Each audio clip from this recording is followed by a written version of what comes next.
Anne Frank was a leader through the honesty she expressed in her writing and the passion she had for many things.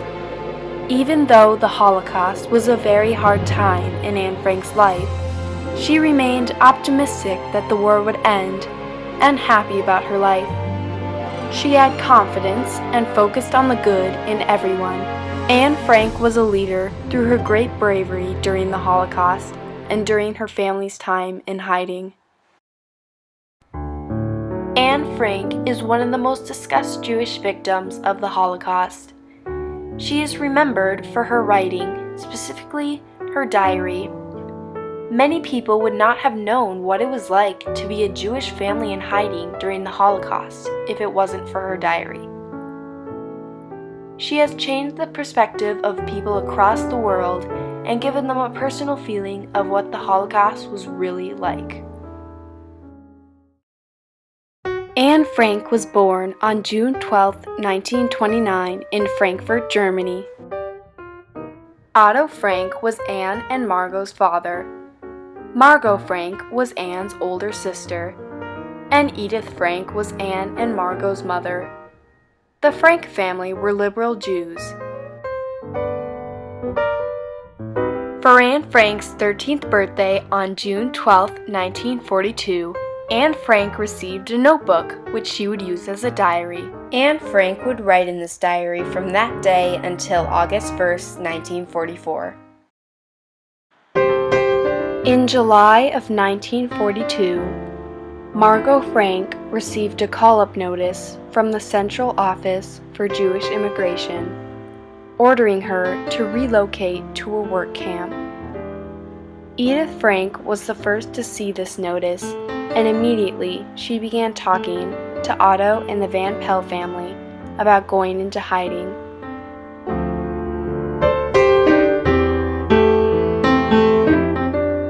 The Frank family did not want Margot taken away from them, so that night Otto announced that they would be going into hiding early the next morning into a secret annex in the building he worked in. Warm rain fell steadily all day. We put on heaps of clothes as if we were going to the North Pole, the sole reason being to take clothes with us. No Jew in our situation would have dreamed of going out with a suitcase full of clothing. I had on 2 vests, 3 pairs of pants, a dress, on top of that a skirt, jacket, summer coat, 2 pairs of stockings, lace-up shoes, woolly cap, scarf, and still more. The Diary of Anne Frank. This is Miep Gies. She is an employee of Otto, and she was one of the key helpers in making the hiding process capable. Her job was to get groceries and supplies for the 8 people in hiding while still keeping them a secret. Bep Voskow was another helper in the hiding process. She helped with shopping and had a meal up in the annex every day. Bep gets along with Anne very well. They both love to talk about movie stars. This is Victor Kugler. He is a helper in the hiding process as well. He visits the occupants of the secret annex and tries to cheer everyone up. He brings newspapers, books, and magazines for everyone, including Anne's favorite, cinema and theater. This is Johannes Kleiman. Along with Victor, he focuses on the financial and safety aspects to keep the 8 people hidden. This is the building Otto Frank worked in, and it is where the Frank family and the Van Pell family decided to hide. The highlighted blue section of the building is where the hiding place, known as the secret annex, is located. On Monday, July 6, 1942, the Frank family moved into their hiding place. They were unaware that this would be their home for the next 2 years. They entered the secret annex through a doorway hidden by a bookshelf. This bookshelf could be moved and you could walk upstairs to the secret annex. This is the Van Pell family. They joined the Frank family in the secret annex on July 13, 1942.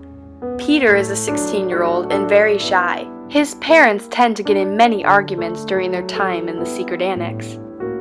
Later in November, Fritz Pfeffer joined the 2 families in the secret annex. Thursday, June 15th, 1944. Dear Kitty, I wonder if it's because I haven't been able to poke my nose outdoors for so long that I've grown so crazy about everything to do with nature. I can perfectly well remember that there was a time when a deep blue sky, the song of the birds, moonlight, and flowers could never have kept me spellbound. That's changed since I've been here. The Diary of Anne Frank. On August 4th, 1944, the secret annex was stormed by German police. They destroyed the home and threw Anne's diary and her papers on the ground. Someone had betrayed them, and the 8 were caught and arrested. First, they were deported to the Westerbork transit camp, and then, on September 3rd, 1944, they were transported to Auschwitz concentration camp. Otto was separated from Edith, Margot, and Anne, and he would never see them again. Johannes Kleiman and Victor Kugler were also arrested and imprisoned at the Penal camp. Johannes Kleiman was let out after 7 weeks, but Kugler was put in many work camps until the war was over. Miep, Gies, and Bepp were questioned and threatened by the police, but they were never arrested. Afterwards, Miep and Bepp went into the secret annex, and Miep gathered up Anne's loose papers and, most importantly, her diary. Miep planned to give these items to her after the war. On October 28th, Anne, Margot, and Auguste van Pels were relocated to Bergen-Belsen. Edith Frank had died at Auschwitz.